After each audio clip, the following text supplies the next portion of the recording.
Assalamualaikum warahmatullahi wabarakatuh. Apa kabar anak-anak sekalian? Semoga sehat-sehat ya di rumah dan keluarga, orang tua. Semoga semuanya sehat walafiat.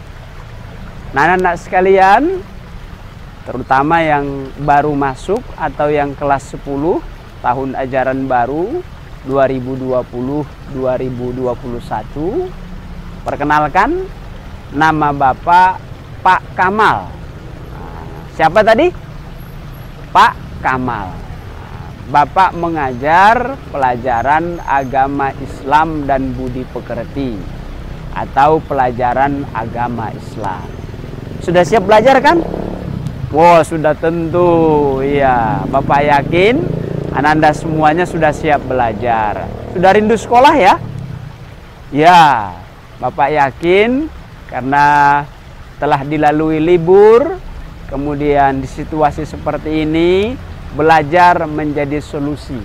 Sehingga dengan belajar kita bisa mempersiapkan kehidupan kita yang lebih baik di masa-masa yang akan datang. Tentu dengan semangat, tentu dengan gairah yang luar biasa. Apalagi yang kelas 10, nah belajar lebih semangat. Yang kelas 11 tentu yang sudah baik pada tahun ajaran yang lalu, tingkatkan, minimal pertahankan. Apalagi yang kelas 12, tentu semangat harus terus dibina. Karena pelajaran kali ini atau tahun pelajaran kali ini merupakan pelajaran terakhir berada di SMK Negeri 47. Selanjutnya untuk bisa melanjutkan ke jenjang pendidikan atau dunia usaha dan dunia industri. Nah, anak sekalian, senang kan belajar agama Islam? Oh iya, harus. Jadi kita harus semangat dalam belajar agama Islam. Karena pelajaran agama Islam mempersiapkan hidup kita untuk bahagia di dunia dan bahagia di akhirat. Mau bahagia kan? Tentu.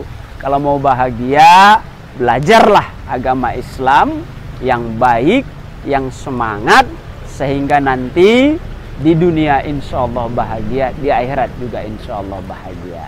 Baiklah Anda sekalian, materi kita kali ini adalah tentang Assalamualaikum warahmatullahi wabarakatuh. Anda sekalian, materi kita yang pertama di kelas 10 ini adalah tentang kajian Al-Quran. Kajian Al-Quran. Lengkapnya, kajian Al-Quran surat Al-Anfal ayat 72. Surat Al-Anfal surat ke-8 ayat 72 dan hadis tentang pentingnya mengendalikan diri atau pengendalian diri.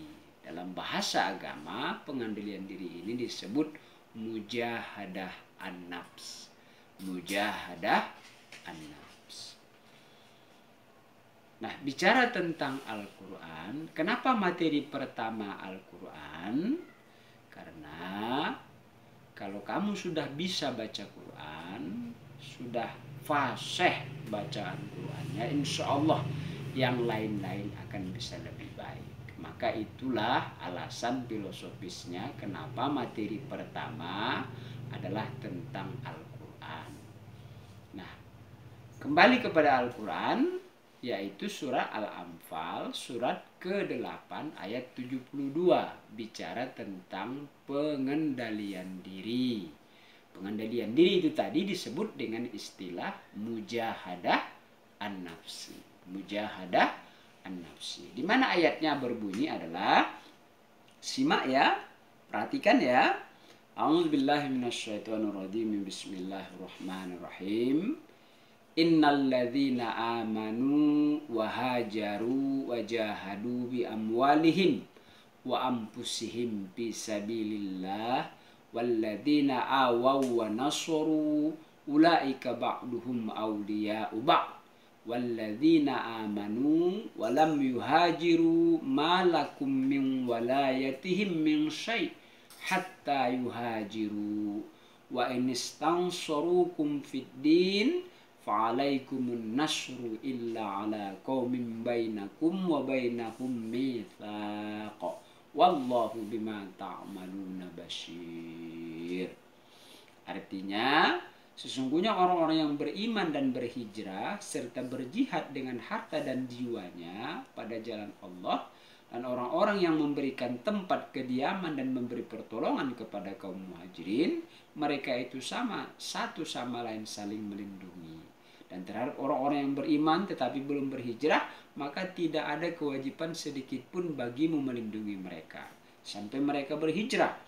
Tetapi jika mereka meminta pertolongan kepadamu dalam urusan pembelaan agama, maka kamu wajib memberikan pertolongan, kecuali terhadap kaum yang telah terikat perjanjian antara kamu dengan mereka.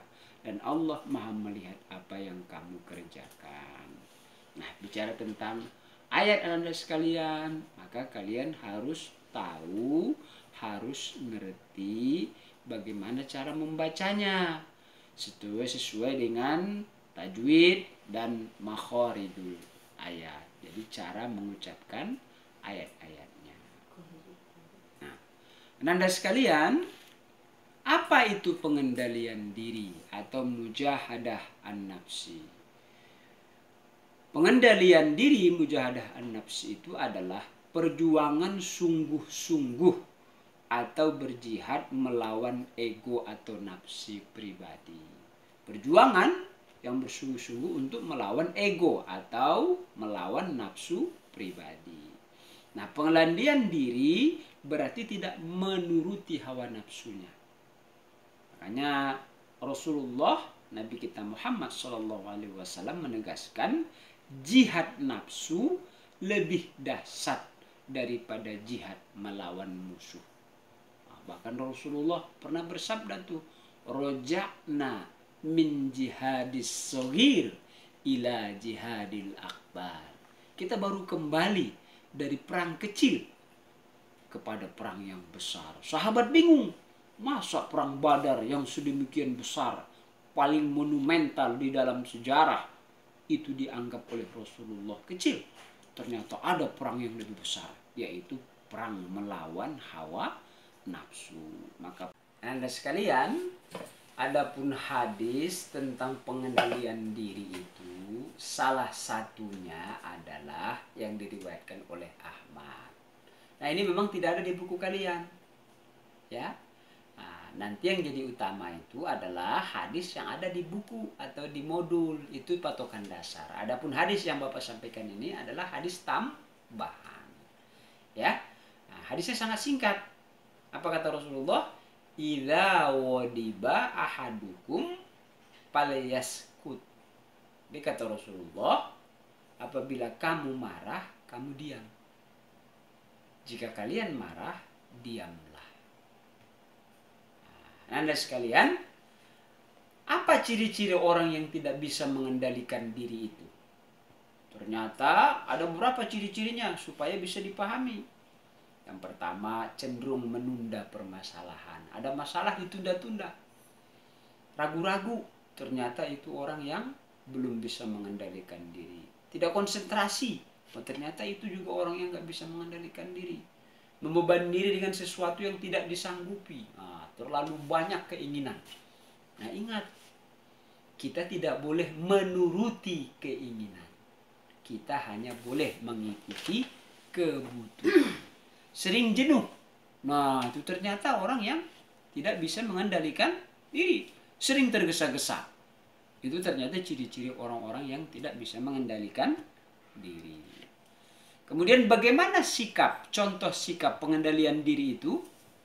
Nah, ternyata Anda sekalian, sikap pengendalian diri itu bisa kita lakukan dalam keluarga, dalam masyarakat pergaulan, kemudian di dalam lingkungan sekolah ataupun di lingkungan pendidikan. Kalau dalam keluarga, hidup sederhana, tuh cakep sekali, ya. Nah, banyak Rasulullah dalam sejarah, apa beliau termasuk orang miskin? Tidak. Mau menikah saja dengan Siti Khadijah, itu beliau memberikan maharnya 100 ekor unta. Masya Allah, luar biasa itu. Tapi dalam kesehariannya sering beliau tidak makan, bahkan sering puasa. Nah, ini menunjukkan kesederhanaan. Ya, jadi sederhana itu bukan berarti pelit. Sederhana itu sesuai dengan kebutuhan. Nah, di mana lagi contohnya? Dalam kehidupan masyarakat. Nah, jadi kita harus dalam masyarakat itu saling hormat menghormati. Tuh, tidak boleh ego. Tidak boleh harus mengikuti kata diri. Tuh. Kemudian di mana lagi? Dalam lingkungan sekolah. Bagaimana ciri orang yang mampu mengendalikan dalam lingkungan sekolah? Patuh dan taat pada peraturan. Nah, Anda sekalian, tentu kalian harus tahu atau kita semua harus mengerti gimana caranya agar kita mampu bermujahadah an-nafs. Bagaimana kita agar bisa mengendalikan diri. Sesuai dengan ayat tadi, surat apa tadi? Surat Al-Anfal, surat ke-8 ayat 72 menjelaskan bahwa agar kita bisa mengontrol diri kita, yang pertama kata Allah adalah hijrah. Nah, apa artinya hijrah? Hijrah itu berpindah. Boleh juga bahasa sekarang ini adalah merubah. Nah, change yourself. Nah, jadi robahlah dirimu. Itu juga sama. Salah satu upaya untuk mengontrol diri kita. Apalagi yang sifatnya untuk kebaikan. Ya. Yang kedua, puasa. Subhanallah. Nah, coba orang yang puasa itu, insya Allah dia bisa mengendalikan diri. Makanya kita dalam agama disuruh puasa. Ada puasa wajib, ya kan? Ramadan yang baru kita lewati. Nah, agar kita bisa mengendalikan diri berikutnya, puasa sunnah, Senin dan Kamis. Namanya puasa Yaumul Bid'i. Ayo coba, apa itu puasa Yaumul Bid'i? Puasa Yaumul Bid'i adalah puasa tengah bulan. Suka olahraga, ya kan? Kalau marah diam seperti kata Rasulullah tadi. Berpikir sebelum berbicara. Tidak mencari solusi. Gunakan pernyataan, nggak boleh aku. Ya, tapi saya. Jangan menyimpan dendam. Selalu berhumor. Nah, inilah cara-caranya. Nah, bagaimana hikmah orang yang mampu mengontrolkan diri atau mujahadah an-nafs itu? Dia bisa mendapatkan kehormatan. Orang yang mampu mengendalikan diri, dia akan memiliki kehormatan. Dia akan memiliki kewibawaan dimanapun dia berada. Tentu dia akan mampu menahan emosinya. Dia akan menghindari salah paham. Nah, dia sabar. Terhindar dari sikap rakus. Sikap rakus itu apa? Sikap rakus itu artinya tomak kalau dalam bahasa Arab itu tomak, besar kemauan, ya, bukan kebutuhan. Keinginannya besar, tapi kebutuhannya kecil. Nah, itu nggak boleh seperti itu. Kemudian menjaga dari sifat yang merugikan orang lain. Kemudian apa? Menjadi teladan. Nah, wah ini yang paling penting ini nih. Nah, hikmah dari orang yang mampu mengendalikan diri itu adalah teladan bagi orang lain. Ya. Dia berada berkecukupan, ya, tapi dia mampu hidup sederhana. Nah, makanya Anda sekalian harus memiliki moto. Nah, pelajar SMK Negeri 47 itu harus memiliki moto apa? Muda, soleh, soleha, kemudian tua, kaya raya, kalaupun mati masuk surga. Itu motonya. Harus menjadi teladan. Dan yang terakhir adalah mampu menyelesaikan permasalahan dengan jernih. Jadi kalau Bapak tanya, apa hikmah kontrol diri yang paling utama adalah mampu menjaga kehormatan. Inilah yang paling tinggi. Kehormatan itu di atas segala-galanya. Marwah, harga diri. Kemudian yang kedua, menjadi teladan. Uswah, ya, bagi orang lain. Dan yang ketiga yang paling utama adalah mampu mendapatkan penyelesaian atau permasalahan secara jernih. Ya, jadi tolong diingat Anda sekalian, ya. Mujahadah an-nafsi berarti mengendalikan diri. Pengendalian diri itu berarti tidak mengikuti hawa nafsu. Tidak mengikuti nafsu sendiri. Tuh. Bahkan kata Rasulullah tadi apa? mengendalikan diri itu adalah perjuangan yang lebih besar tuh daripada perjuangan jihad di medan perang bertemu musuh. Ya, baiklah anak-anak sekalian, cukup dulu ya. Pelajari lagi, baca lagi yang ada di dalam buku modul atau buku paket. Nah, ingat, baca ayatnya, pahami artinya, kandungannya, bila perlu makna kata-kata. Nah, jadi makna kata-kata dari ayat itu dan hadis itu kalian paham. Iya, anak-anak sekalian, sudah belajarnya ya? Sudah disimak, diperhatikan, dan dipahami tentunya ya yang dipelajari hari ini. Ayo, apa coba kesimpulannya, intinya, poinnya dari pembelajaran kita hari ini? Bapak yakin sudah semuanya bisa ya? Kalaupun belum, coba diulang lagi, pelajari lagi, dipikirkan lagi, insya Allah. Karena segala sesuatu yang dilakukan dengan serius, yang dilakukan dengan sungguh-sungguh, pasti akan mendapat. Baiklah anak-anak sekalian, kita cukupkan dulu pembelajaran kita pada hari ini ya. Nah, insya Allah pada pertemuan berikutnya akan kita lanjutkan. Nah, seperti biasa, sebelum kita menutup pembelajaran, kita mengucapkan hamdalah. Alhamdulillahirabbil alamin. Kemudian diikuti dengan doa kafaratul majelis. Subhanakallahumma bihamdi asyhadu an la ilaha illa anta astaghfiruka wa atubu ilaik. Sampai ketemu lagi ya, Anda sekalian. Assalamualaikum warahmatullahi wabarakatuh.